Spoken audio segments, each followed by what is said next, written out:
Clasificación B, bajo supervisión de un adulto.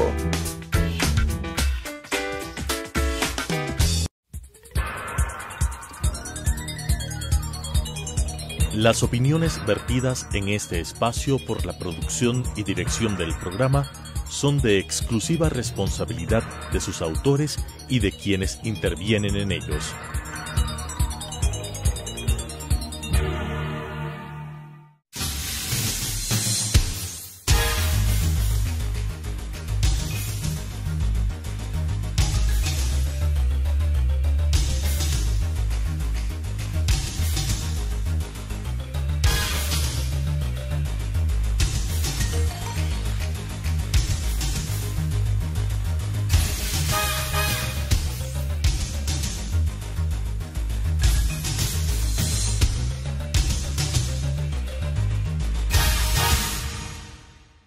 Bienvenidos a Debate Jurídico, el programa del Colegio de Abogados de Pichincha.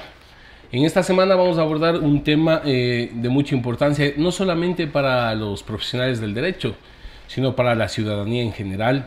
Un poco vamos a recordar qué pasó en el gobierno de Correa con el tema de las persecuciones políticas, indudablemente. Para lo cual queremos agradecer a Paul Jacome, quien es en este momento el presidente de la Mesa de la Verdad y la Justicia, Perseguidos Políticos Nunca Más, con quien vamos a analizar la persecución durante el correísmo. Gracias, Paul, por haber aceptado la invitación. Cuenta y empecemos, ¿qué los llevó a pedir la conformación de esta mesa? ¿Cómo lo integraron? ¿De dónde nace esto de la Mesa de la Verdad y la Justicia? Bueno, un saludo cordial, Ángel, y a todos quienes nos ven. Nosotros desarrollamos esta iniciativa una vez de que el Consejo de Participación Ciudadana Transitorio resolvió desarrollar un proceso de evaluación al anterior Consejo de la Judicatura, presidido por Gustavo Yalc, y decidió cesarlo en funciones y conformar un Consejo de la Judicatura transitorio.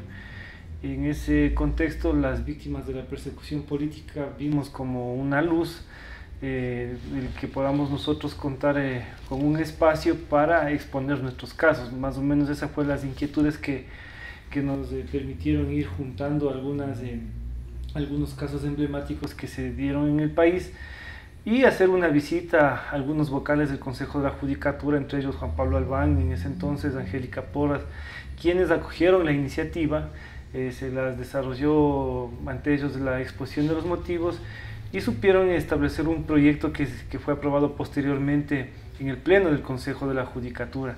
Ya el 21 de agosto del año pasado se aprobó esta iniciativa y se permitió de que ya se vaya estableciendo un mecanismo, una metodología de trabajo para ir juntando a las víctimas, y eso nos permitió a nosotros juntar en 4 segmentos importantes. Justamente para eso, Paul, ¿quiénes pueden ser considerados perseguidos políticos? ¿Cuáles fueron los parámetros que usaron ustedes para considerarlos? Porque también puede haber de todo mundo que puede autocalificarse perseguidos políticos. Una vez que se aprobó esa iniciativa, el primer paso que dimos fue juntarnos las víctimas y luego entre las víctimas discutir con la ayuda de algunas organizaciones de derechos humanos y el equipo técnico del Consejo de la Judicatura parámetros, nosotros les llamamos un protocolo en función de algunos aspectos que se deberían juntar para determinarse como perseguido político. Por ejemplo, uno de ellos es de haber ejercido el derecho a la organización social, a la libertad de expresión, y que en ese contexto, como retaliación por parte del Estado ecuatoriano, haya sido penalizado, enjuiciado por la parte del Estado ecuatoriano, no solamente por la justicia, porque además, me adelanto un poco, Ángel, a los resultados. Nosotros hemos establecido de que para que exista persecución en el país hemos determinado de que se establecen 2 franjas, digamos así, la primera que es la parte estructural y la segunda la parte sistemática. En la parte estructural, evidentemente, quiere decir cómo es que la estructura del Estado ecuatoriano logró construir un enemigo que fundamentalmente era quienes se habían declarado opositores, adversarios al régimen anterior. Y en ese momento, Paul, entonces, cuéntanos para seguir conversando del procedimiento que están llevando a ustedes. Tú fuiste un perseguido por Correa. ¿Cuál fue tu caso, un poco para que la gente... Sí, bueno, para ejemplificar precisamente la dinámica con el caso nuestro, ¿no? Entonces, el caso nuestro es conocido como los 3 de Cotopaxi. Nosotros participamos en una acción de movilización el 30 de septiembre. Muchos de los casos están ligados a esa fecha. Pero nosotros, por ejemplo, aquí, ¿cuál sería el parámetro? El parámetro es Uno de los aspectos es de que nosotros, como dirigentes, en este caso del Movimiento Popular Democrático, de una organización política con clara identificación de izquierda, desarrolló una política de oposición, de exigencias al gobierno de Correa. Entonces, en el marco de esa exigencia, entonces hubo una actuación sistemática por parte de la estructura del Estado.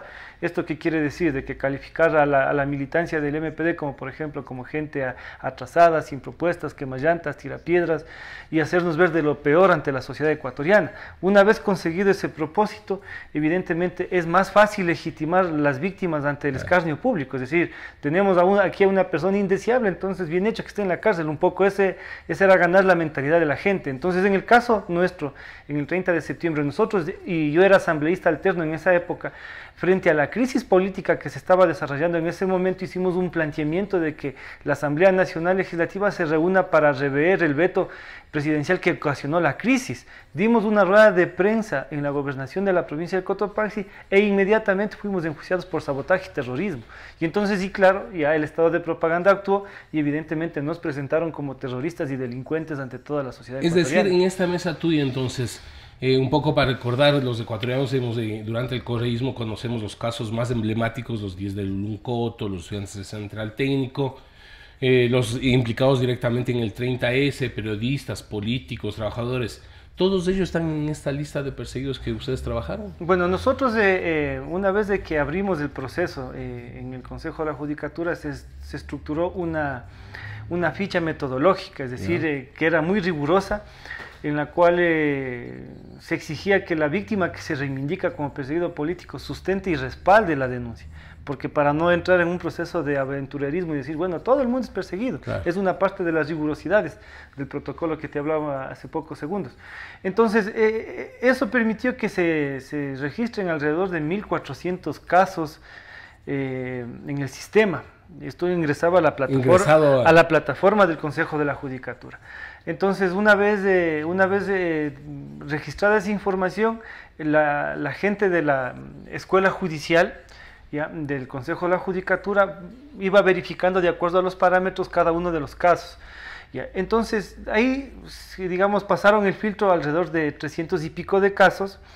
¿Por qué razón? Unos no correspondían a casos de persecución política, por ejemplo, habían por ahí juicios de alimentos que querían pasar como persecución política, evidentemente no pasaron.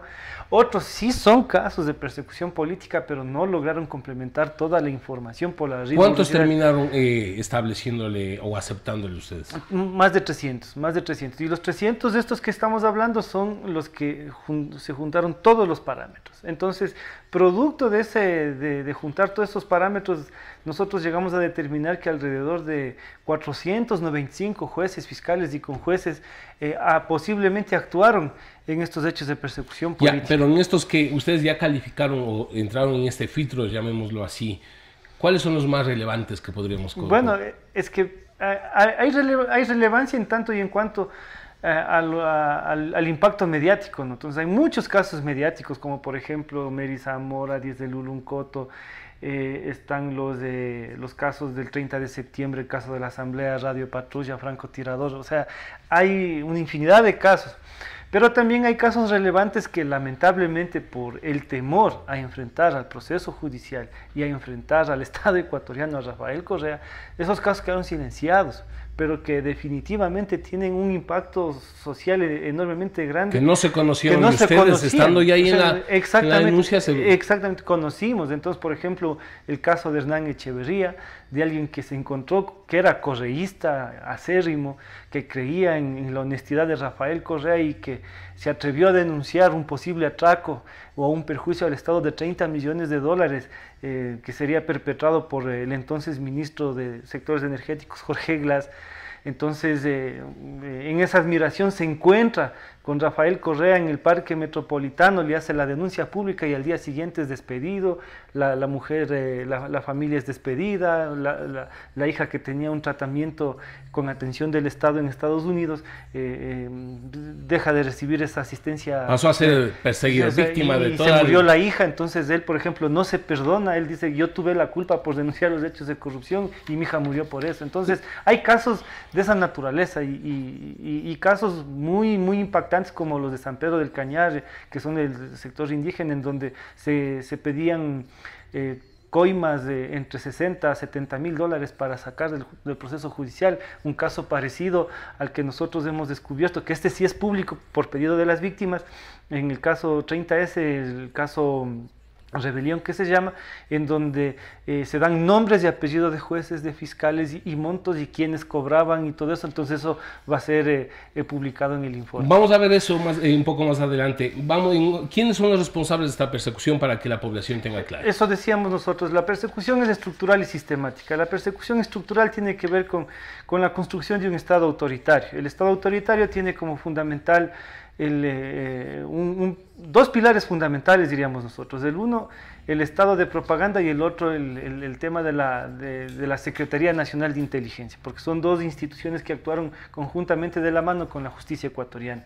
El presidente de la República, prácticamente en ese entonces, Rafael Correa, es quien dirige todo este estado represivo. Por eso era necesario controlar la justicia. Pues. Claro, entonces nosotros tenemos un planteamiento que estamos desarrollando en el informe, que a partir de los hechos del 30 de septiembre, el país sufre un cambio sustancial en el comportamiento político del Estado, que determina un antes y un después, digamos. Antes del 2010 hay algunos procesos, digamos, que se iban ya juntando, prefigurando el uso del Código Penal como delitos de sabotaje y terrorismo. Por ejemplo, caso Marcelo Rivera, caso Dayuma, que en nuestra estadística suman 9 casos, pero una vez de que viene el 30 de septiembre de 2010, hay 85 casos en los cuales se utilizan figuras de sabotaje, terrorismo, atentado contra la seguridad interior del Estado, delitos de rebelión. Entonces, en conclusión, en esta parte podríamos decir, Paul, que fue el aparato judicial que usó el Correato para perseguir a todos sus contradictores. Sí, es lo que decíamos hace rato.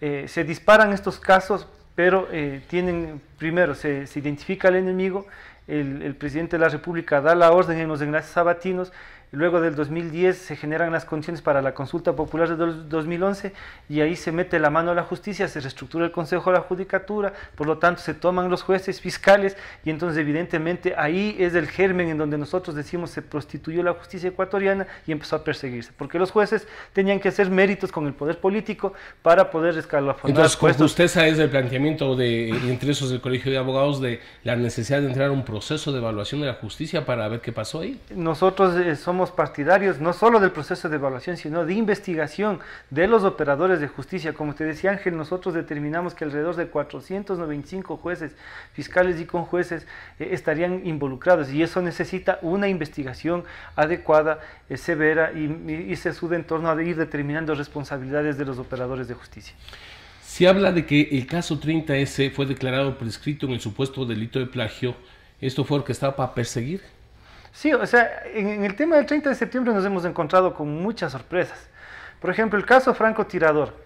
El caso Franco Tirador fue emblemático en función de que Rafael Correa en un enlace sabatino presentó al posible ejecutor quien intentaba disparar al presidente de la República. La misma justicia correísta determina con las pericias de que él no fue, pero sin embargo estuvo preso. Nos vas a contar esto, permíteme, Paul, porque es necesario regresar luego del corte comercial.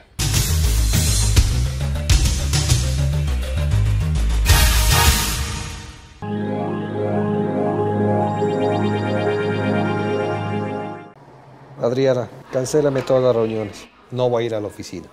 Estoy con una jaqueca que no aguanto. ¡El jefe no viene!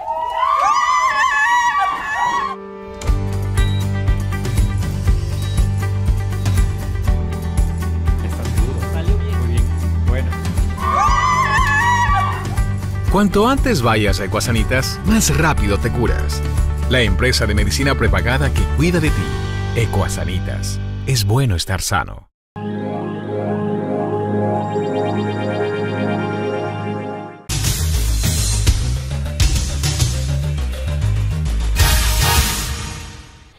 Continuamos con Debate Jurídico, el programa del Colegio de Abogados de Pichincha. Interesante conversación para quienes nos sintonizan. Estamos con Paul Jácome.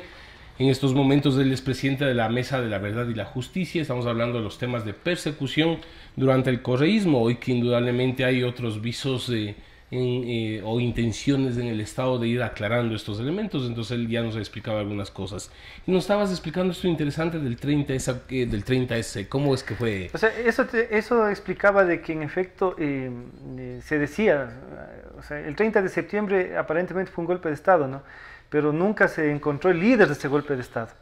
Entonces, en un primer momento se presentó a este francotirador como el posible organizador, el que quería asesinar al presidente de la República, pero la misma justicia correísta, al utilizar los peritajes, toda la instrumentación del caso en los procesos judiciales, entonces determinó de que no era. Entonces, pero claro, ya estuvo preso, ya los daños estaban hechos a su familia y no hubo la respectiva cadena sabatina para decir, perdón, me equivoqué, no fue. Entonces, evidentemente, porque si hacía eso Rafael Correa en los enlaces sabatinos, se caía toda la historia. Se habla que, por ejemplo, en algunos de esos casos tenían que pagar, me decía hace un momento, para no ser involucrados. Ese es otro caso. Cuéntanos. Ese es el caso de rebelión. Por ejemplo, se sabe de que existieron 200 policías motorizados que estaban en el regimiento Quito. ¿Ya? Entonces, ahí se pide que por parte del gobierno nacional se investigue a todos los que estaban en el regimiento Quito, y en ese contexto van ubicando en primer lugar a 50 policías posibles de infractores, partícipes en este delito, ¿no? Entonces, bueno, pasó el asunto y empezaron a hacer el informe con la Dirección Nacional de Inteligencia. Entonces, en este informe empiezan ya a ver las negociaciones, es decir, a ver, ¿quieres estar tú en el informe? No, tienes que pagar $3.000 si eres policía de tropa, si eres oficial, $5.000. Los que se negaban a pagar en esa fase, entonces pasaban ya al juicio penal. ¿Esto tenemos pruebas, testigos de esto? Este es un testimonio que se desarrolló en una de las audiencias del 27 de diciembre que desarrolló la Mesa por la Verdad y Justicia, que a petición de los declarantes se permitió que sea una declaración pública. Además de esto salió en un medio informativo a nivel nacional. Entonces ahí señalan de que, por ejemplo, en primera instancia dan el nombre ellos, el teniente coronel Andrés Solano y la capitana Mafla, señalan de que la doctora Carmen Baño, en su ejercicio de jueza, a través de su esposo, les había pedido al uno $10.000, al otro $25.000. Entonces, y que las tarifas, cuando llegabas al Tribunal de Garantías Penales, bordeaban los $30.000 a $40.000, y cuando llegabas a casación, $60.000 a $70.000. Entonces, había un negocio a título de la libertad de Pero, toda la Paul, gente. a ver, además del negocio que, como tú dices, está sustentado, esto de los 495 jueces y fiscales que estuvieron en los procesos de estos, ¿también no será que muchos de ellos actuaron para escalar y poder llegar inclusive a ser integrantes de la Corte Nacional de Justicia? Porque estuvieron como fiscales en el 30S, en caso de los 10 del Luncoto, y luego los tuvimos de jueces al más alto nivel. Sí, es lo que te decía hace pocos segundos, es decir, muchos de los jueces, una vez de que se metió la mano en la justicia, debían tener una fidelidad al Poder Ejecutivo, que es prácticamente quien los designó. Es decir, una vez controlado el Consejo de la Judicatura, que estaba en las manos de Jacques y sus coidearios, entonces se iban designando jueces y fiscales que sean lo más afines posible al régimen. Y entonces estos, para mantenerse en sus puestos, ¿qué es lo que hacían? O sea, hacer méritos ante el Poder Ejecutivo, y entonces era entregando estos sentenciados. Entonces, en nuestro caso, por ejemplo, el juez tercero de Garantías Penales ni disimularon eso, ni menos terminó el proceso judicial en contra nuestro, inmediatamente fue promovido a presidente de la Corte Provincial de Justicia de Cotopaxi, y muchos otros jueces que pasaron de ser fiscales, pasaron de ser jueces de una instancia inferior, pasaron a ser parte de la Corte Nacional de Justicia. Es por eso que nosotros en el informe estamos pidiendo evidentemente una reestructuración del sistema judicial ecuatoriano. Lo que conocemos, ya se iniciaron investigaciones administrativas contra 13 jueces y un conjuez de la Corte Nacional, además de varios fiscales. ¿Existen pruebas de la persecución y de su obsecuencia con Correa? Bueno, nosotros hemos presentado, en primer lugar, un avance preliminar del informe, presentamos el día 10 de diciembre. Entonces, ese mismo día fuimos recibidos por el Pleno del Consejo de la Judicatura Transitoria. Eso fue presentado en el Consejo de la Judicatura Transitoria. Entonces, ahí presentamos los 495 nombres, y el 18 de diciembre nosotros puntualizamos los 14 nombres de la Corte Nacional de Justicia y una fiscal, para que se inicien los procesos de investigación. Entonces, eso ya le corresponde ahorita al Consejo de la Judicatura, a través de la Subdirección Nacional de Control Disciplinario, establecer las responsabilidades de cada uno de ellos para que se puedan emitir las respectivas sanciones. Pero este es el reto y la tarea del nuevo Consejo de la Judicatura. Del nuevo Consejo de la Judicatura, evidentemente. Entonces, nosotros vamos a hacer una vigilancia de esos procesos porque, claro, hubo abusos de poder, la justicia actuó erróneamente, y entonces nosotros no podemos virar la página así sencillamente. Es decir, la famosa metida de mano a la justicia tenía un propósito, la persecución y la consolidación del poder de Correa. Sí, la justicia jugó lamentablemente un papel, lamentablemente un papel bastante negativo en esta situación, porque frente a un proyecto político, económico que se fue alejando de los sectores democráticos, progresistas, entonces la situación se convirtió en un aparataje de represión, y la justicia ecuatoriana jugó un papel clave en este tema de la represión. Cuando tú planteas, me llama la atención este tema de las tarifas en el 30S.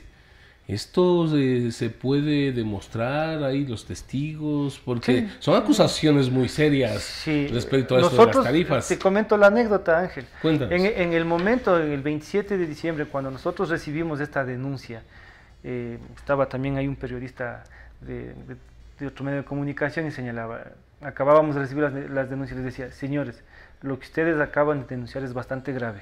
Claro. Son nombres y apellidos y hay montos. Ustedes desean que esta audiencia sea declarada reservada. No, queremos que sea declarada pública. Entonces, a petición de las víctimas, ha sido declarada pública. Entonces, nosotros nos sustentamos en los testimonios de quienes sufrieron en carne propia los procesos judiciales erróneos. Es decir, es que si estamos hablando que esto se daba en el caso del 30S, significa que esto era o es una práctica de extorsión siempre a los opositores para no perseguirlos. Sí.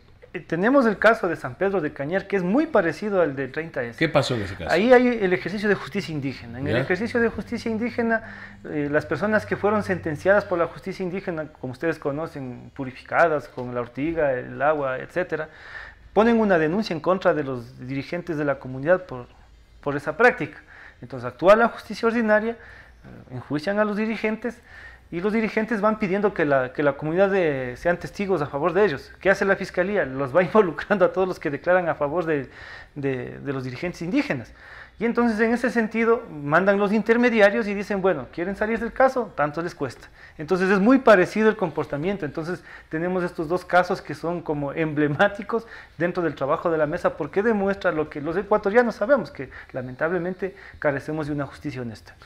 ¿Qué responsabilidades personales pueden tener los actores judiciales involucrados en esta persecución?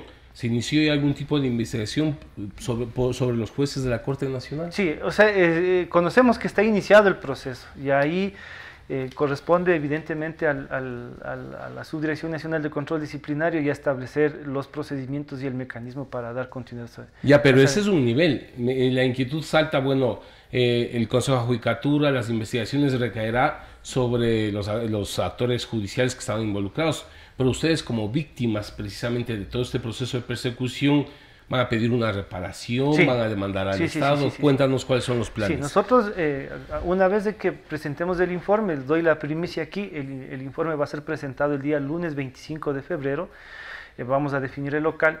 Una vez presentado el informe, nosotros vamos a dar el siguiente paso, que es pelear por la reparación integral de las víctimas. Entonces, entiéndase reparación integral en algunos aspectos. Primero, que el Estado asuma que hubo persecución política.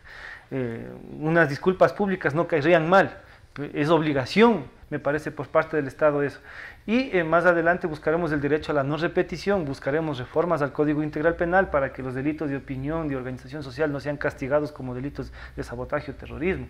Y evidentemente estamos gestionando nosotros para ser recibido en las audiencias temáticas de la Comisión Interamericana de Derechos Humanos para hacer una exposición del informe ante este organismo. Es decir, ustedes llevarían también a acciones internacionales. Sí, exactamente. Entonces porque necesitamos que se recupere la memoria y que la gente nos recuerde a nosotros como ciudadanos de bien, no como lo que Correa nos pintó antes. Es decir, más allá de, porque eso hay que aclarar, porque algunas personas cuando escuchan reparación quieren plata.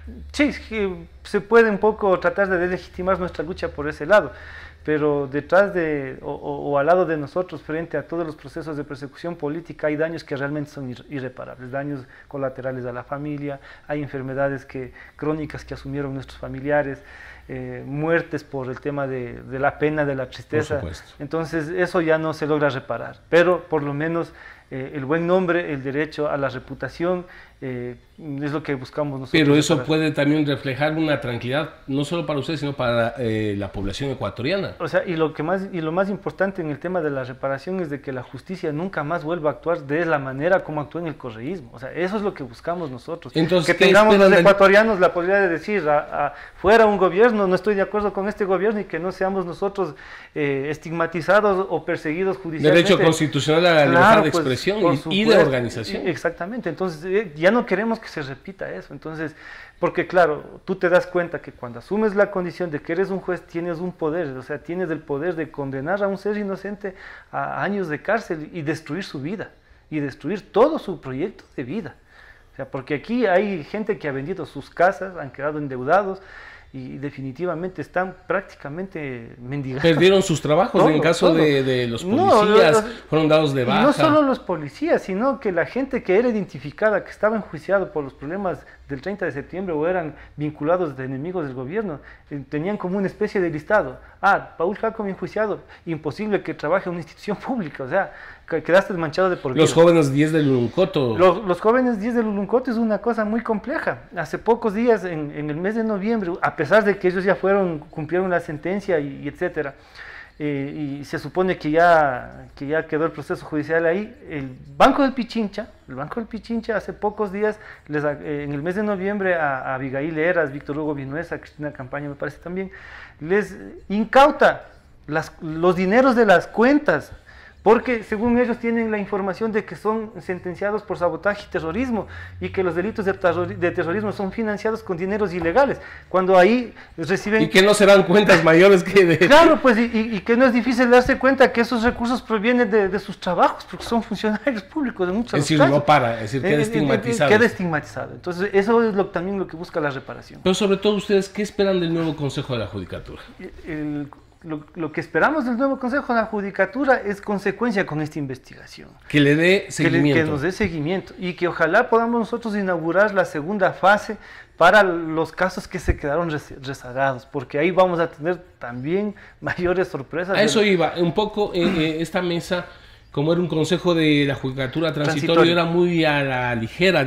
O sea, se sabía que no era a la ligera, sino es que conocíamos nosotros de que tal vez... no a la ligera por mal hecho, sino poder concluir con los procesos. Con los tiempos, porque al ser transitorio se hablaba de que había unos 4 o 5 meses de espacio para hacer la investigación, entonces por eso es que no profundizamos. ¿Han hecho ya algún acercamiento con el nuevo Consejo de Judicatura? Bueno, estamos en conversaciones iniciales, hay la predisposición de uno de los vocales, Juan José Morillo, que ha pedido conocer a profundidad el tema del informe. Entonces, estamos nosotros predispuestos a hacer conocer estas informaciones, y también esperamos nosotros que haya la posibilidad y el compromiso de que se vaya llevando de la mano esta investigación de los jueces y fiscales, porque eso es lo que le compete al Consejo de la Judicatura. Muchas gracias, Paul. La aspiración también del Colegio de Abogados de Pichincha es que se continúe con las investigaciones hasta que se sancionen a los responsables. Muchas gracias. Gracias.